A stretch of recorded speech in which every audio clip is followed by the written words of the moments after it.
Welcome to defence 72। भारतीय नौसेना निकट भविष्य में अपनी फ्लीट में 26 Rafale M fighter jet, 15 Predator drones, 3 Kalvari पनडुब्बियां और सपोर्ट शिप की 5 फ्लीट शामिल करने वाला है। क्या ये नौसेना खुद को अपग्रेड कर रही है या फिर किसी युद्ध की तैयारी में लगी है? आइए जानते हैं इस तैयारी के मायने और इन हथियारों की ताकत। इस समय रूस यूक्रेन में जंग चल रही है। इजराइल हमास हिजबुल्ला में भी युद्ध हो रहा है। दुनिया तनाव में जी रही है। ऐसे में भारतीय नौसेना की तैयारी भी कम नहीं है। इंडियन नेवी लगातार खुद को अपडेट कर रही है। फाइटर जेट से लेकर ड्रोन तक, जंगी जहाज़ों से लेकर सपोर्ट शिप तक, हर तरह के हथियार शामिल किए जा रहे हैं। असल में यह नौसेना को अपग्रेड करने की तैयारी है। किसी भी हालत में जंग ना हो, इसीलिए ताकत का होना बहुत ज़रूरी है। सबसे पहले बात करते हैं राफेल एम फाइटर जेट्स की। दक्षिण एशिया की बात करें तो भारत और चीन के अलावा किसी अन्य देश के पास एयरक्राफ्ट कैरियर नहीं है। भारत अपने कैरियर पर राफेल एम फाइटर जेट तैनात करने जा रहा है। ये फाइटर जेट 50 फीट लंबा है, यानी सुखोई और चीन के J-15 से आकार में छोटा है। इसे 1 या 2 पायलट मिलकर उड़ाते हैं। राफेल का वजन सिर्फ 15,000 किलोग्राम है, यानी ये हल्का multi role combat fighter jet है।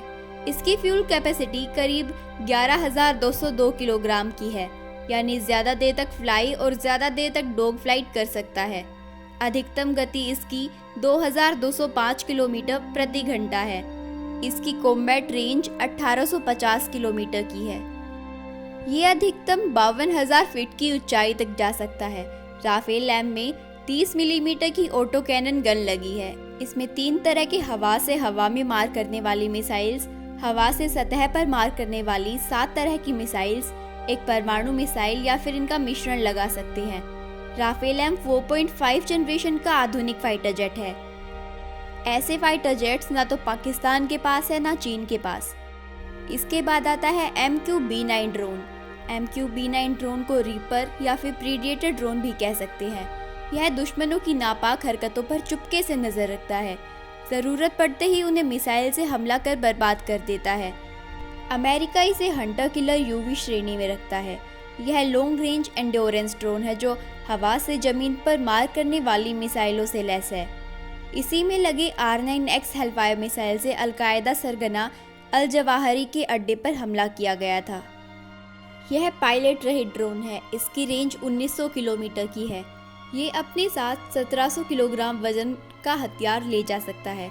इसे चलाने के लिए 2 कंप्यूटर ऑपरेटर्स की ज़रूरत होती है जो ग्राउंड स्टेशन पर बैठकर वीडियो गेम की तरह इसे चलाते हैं।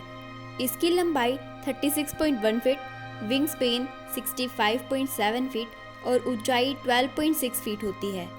इसकी गति 482 किलोमीटर प्रति घंटा की है, जो 50,000 फीट की ऊंचाई से दुश्मन को देखकर उस पर मिसाइल से हमला कर सकता है। हालांकि यह आमतौर पर 25,000 फीट की ऊंचाई पर ही उड़ाया जाता है। Kalwari class submarine.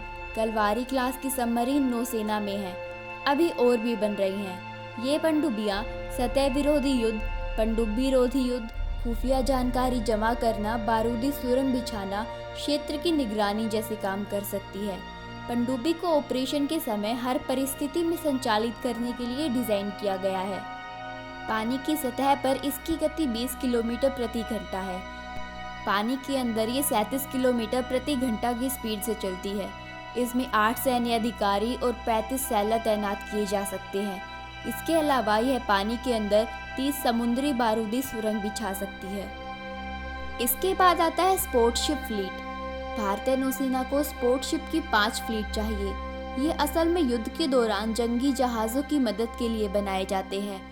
साथ ही रिफ्यूलिंग, रेस्क्यू जैसे काम भी किए जाते हैं।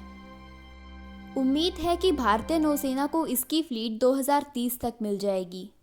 Thanks for watching. Subscribe to this channel and stay tuned for more such defense updates.